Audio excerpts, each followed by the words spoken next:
Assalamualaikum warahmatullahi wabarakatuh. Halo, kenalin aku Putri Wiranova dengan NIM 2316050053. Aku dari kelas Perbankan Syariah B. Di video kali ini aku akan menjelaskan jawaban dari soal ujian tengah semester statistika. Selamat menonton. Baiklah, saya akan menjawab soal pertama, itu banyak soal dijawab benar oleh mahasiswa. 10 soal dijawab oleh 13% dari 200 mahasiswa. Langsung kita masukin ke sini aja ya, teman-teman. 200 dikali 13% itu mendapatkan 26 siswa menjawab 10 soal. Kemudian yang kedua itu 3 soal dijawab sebanyak 5% dari 200 mahasiswa. Itu mendapatkan hasil 10 siswa. Jadi 10 siswa itu yang menjawab 3 soal. Begitu seterusnya sampai terakhir. Nah, yang perintah pertama itu kita disuruh buatkan data tersebut dalam bentuk tabel. 26 siswa menjawab sebanyak 10 soal, dalam persentase itu 13%. Kemudian 10 siswa itu menjawab sebanyak 3 soal. 10 siswa itu menjawab sebanyak 3 soal, dalam persentase itu 5%. Kemudian selanjutnya yaitu 24 siswa menjawab sebanyak 6 soal dengan presentasi itu 12%. Kemudian selanjutnya itu sama, 24 siswa menjawab soal sebanyak 7 soal dalam presentasi 12%. Kemudian selanjutnya itu ada 66 siswa menjawab sebanyak 9 soal. 9 soal dalam presentasi itu 33% dari 200 siswa. Kemudian yang terakhir itu 50 siswa itu menjawab sebanyak 8 soal dalam persentase 25% dari 200 mahasiswa. Yang B itu berapakah jumlah mahasiswa dengan menjawab soal di bawah 8? Kita ambil dari ini 10 karena dia menjawabnya 3 soal, kan di bawah 8. Kemudian 24 itu banyak soalnya 76, kemudian 24 lagi kan 7. Ini 3 soal, 6 soal, 7 soal. Itu kan di bawah 8. 10 siswa ditambah 24 siswa ditambah 24 siswa itu sama dengan 58 siswa. Berarti mahasiswa yang menjawab soal di bawah 8 itu adalah 58 mahasiswa. Yang terakhir itu tentukan nilai modusnya. Modus itu adalah nilai yang paling sering muncul. Dari data di atas, itu yang paling banyak muncul adalah mahasiswa yang menjawab 9 soal dengan persentase 33% atau sebanyak 66 mahasiswa. Jadi modusnya itu adalah 9 ya, teman-teman.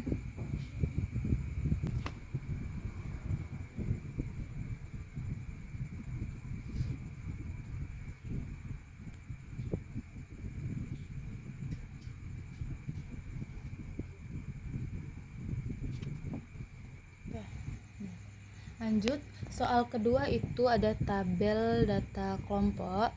Di sini diminta rata-rata, median, dan modus. Yang pertama kita cari itu rata-rata. Rumusnya itu jumlah FI frekuensi dikali XI. Itu kita buatkan tabel tadi.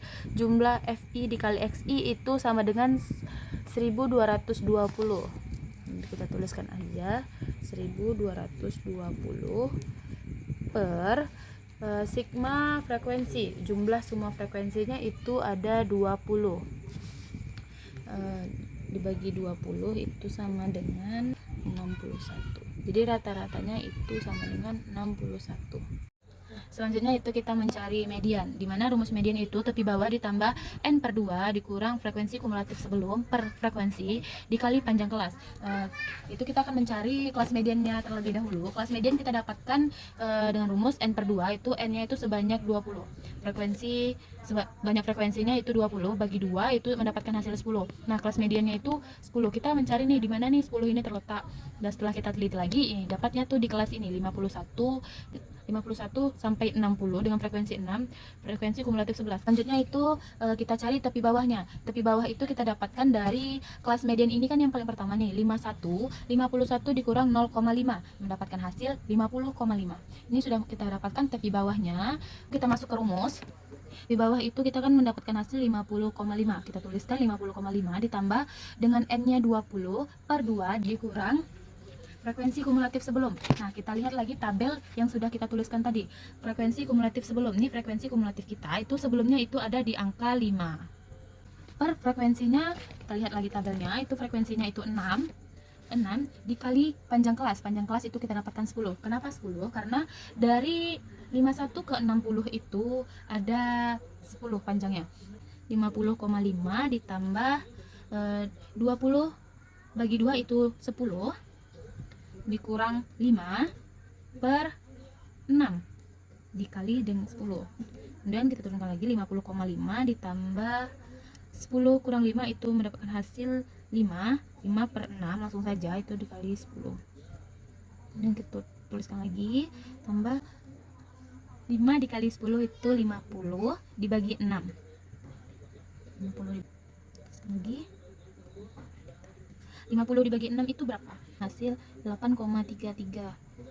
50,5 ditambah 8,33 itu mendapatkan hasil 58,83. Jadi kita sudah mendapatkan median dari tabel berikut. Selanjutnya itu kita mencari modus, di mana modus itu rumusnya TB ditambah D1 per D1 tambah D2 dikali P. Kita harus mencari kelas modusnya itu dulu. Modus itu adalah angka yang sering muncul. Nah, kita siapkan tabel, di mana angka yang paling banyak frekuensinya itu di kolom 51 sampai 60. Nih, berarti ini kita tandai sebagai kelas modus. Nah, langsung kita masukkan aja ke rumus. Tepi bawahnya yaitu sama dengan tadi, itu 60,5 ditambah D1 ini kita dapatkan dari frekuensi dikurang dengan frekuensi sebelumnya. 6 dikurang 5 itu sama dengan 1. 1 tuh ditambah, sedangkan D2 ini kita dapatkan dari frekuensinya tuh dikurang frekuensi sesudahnya. 6 dikurang 4 itu sama dengan 2. Panjang kelas masih sama 10. Lanjut 50,5 ditambah 1 ditambah 2 itu sama dengan 3. Dengan panjangnya itu tadi 10. 50,5 ditambah 10 per 3. 50,5 10 bagi 3 itu 3,33. 5 ditambah 3,3 itu 53,8. Jadi kita dapatkan itu modusnya itu adalah 53,8. Selanjutnya itu kita mencari kuartil bawah dengan rumus Q1 sama dengan 1/4 N. 1/4 N di sini kita dapatkan tadi 1/4 dikali 20 itu mendapatkan hasil 5. 5 ini berada di kelas pertama. Jadi kita dapatkan itu kuartil bawah Q1 dengan frekuensi 5.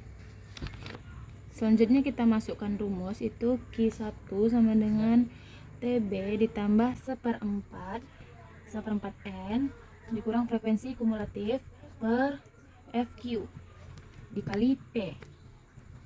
Dimana tepi bawahnya itu kita dapatkan 40,5 karena tadi di tabel rentang berat badannya itu 41 sampai 50.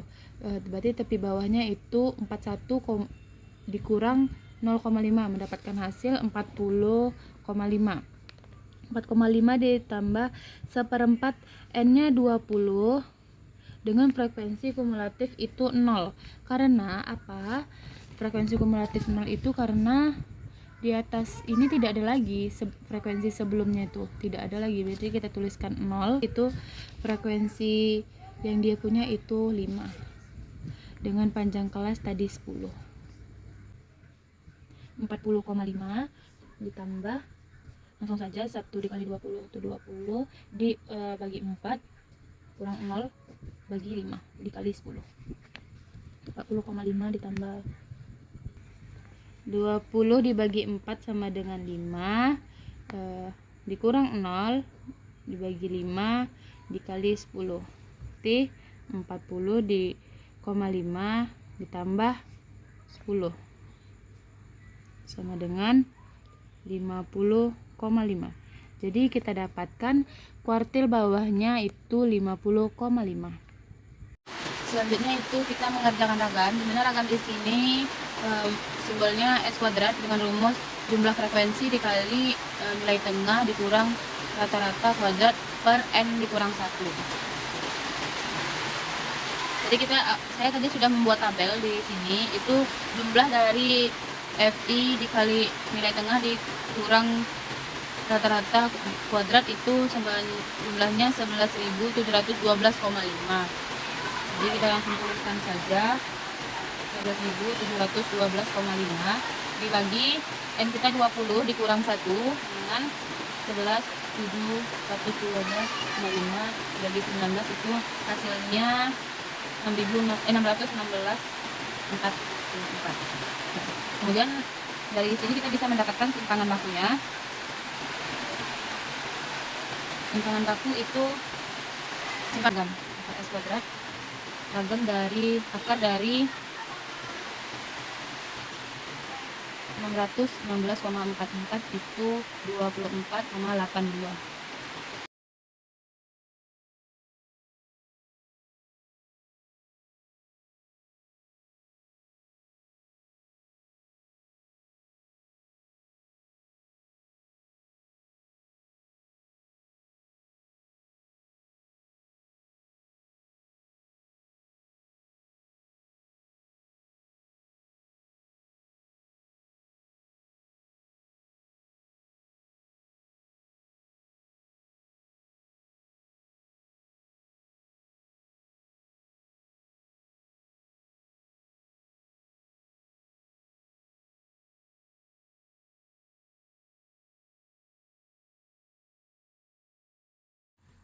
Nah, sekarang soal yang ketiga itu dilakukan percobaan pelemparan koin dan dadu secara bersamaan. Tentukan yang pertama itu kita menentukan ruang sampelnya.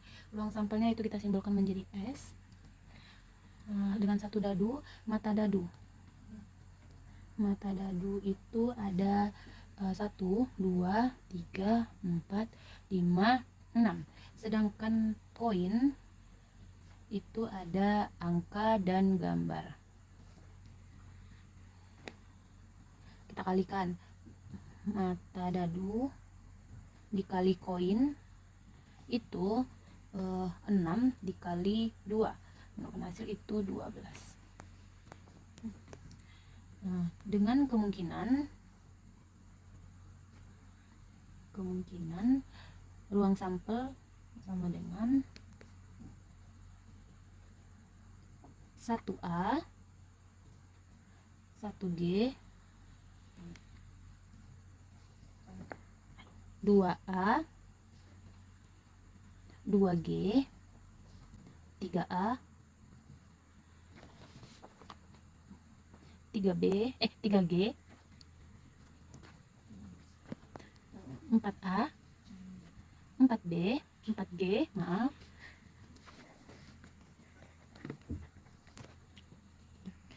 terus 5A 5G 6A 6G.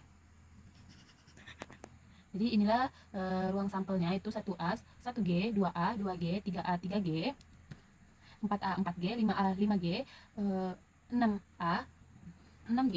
Di sini gambar G di sini angka dan G di sini adalah gambar. Perintah yang B itu peluang kejadian. Peluang kejadian mata dadu genap itu ada 3, 2, 4 dan 6 karena ini genap. Kemudian koin angka itu cuma satu kali kejadian. Itu A saja. Kemudian pasangan yang memenuhi itu tuh contohnya kayak mata dadu genap dan koin angka, berarti yang ada kedua-duanya itu ada 2A 4A sama 6A. Kemudian dadu genap irisan koin angka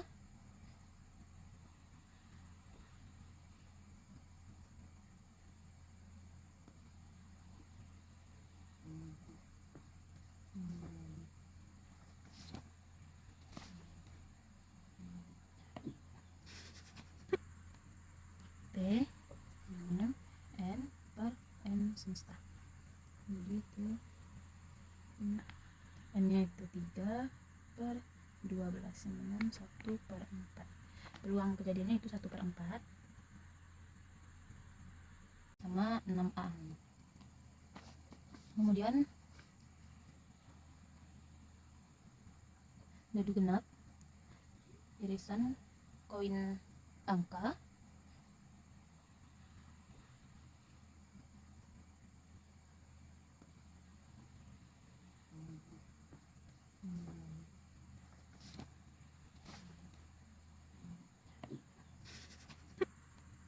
P, N per N semesta. Jadi itu M nya itu 3 per 12, 9, 1 per 4. Peluang kejadiannya itu 1 per 4. Yang pertama itu kita menentukan mata dadu ganjil. Dadu ganjil itu 1, 3, 5. Dadu prima, bilangan prima itu kan 2, 3, 5, 7. Tapi di dadu hanya sampai 6, berarti kita ambil 2, 3, 5 saja. Terus tuh gabungannya 1, 2, 3, 5. Gabungan dari dadu ganjil dan dadu prima itu 1, 2, 3, 5. Kemudian peluang mata dadu ganjil gabungan dengan mata dadu prima itu 4 per 6. Kenapa 4? 4 di sini kita hitung itu gabungannya 1, 2, 3, 4. 6 di sini itu diambil dari mata dadu yang berjumlah 6. Kemudian disederhanakan menjadi 2 per 3. Jadi peluang gabungan mata dadu ganjil dan prima itu 2 per 3 disederhanakan. Frekuensi harapan jika dilakukan sebanyak 2000 kali. Di sini rumusnya itu N dikali P, di mana N di sini sama dengan 2000 dikali P di sini 2 per 3. Nih, P di sini 2 per 3. Untuk mendapatkan hasil